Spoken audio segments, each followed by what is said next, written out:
regardé effectivement quelles étaient les vraies problématiques, que ce soit les stupéfiants, la prostitution à grande baie, voilà, voir un peu quelles étaient les difficultés dans chaque quartier. Donc ça, c'est un diagnostic que je trouve assez intéressant, donc partagé entre police municipale et police nationale.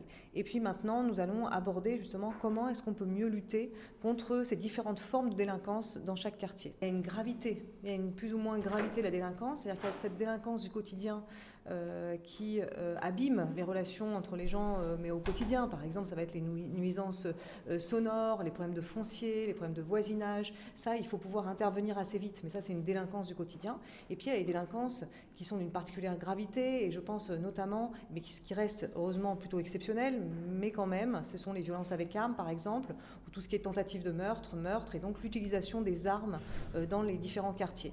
La coopération d'abord entre les services de police municipale, de police nationale, avec notamment des équipages conjoints, et puis ensuite des projets portés ensemble, des politiques publiques portées ensemble entre les collectivités, l'État, par exemple l'État qui va financer de la vidéoprotection. On peut avoir aussi des questions de politique publique, différentes politiques publiques qui sont portées, je pense notamment à l'urbanisme. Voilà, on parlait de l'urbanisme à Grande Baie, par exemple. Donc c'est ça, c'est mieux travailler encore ensemble.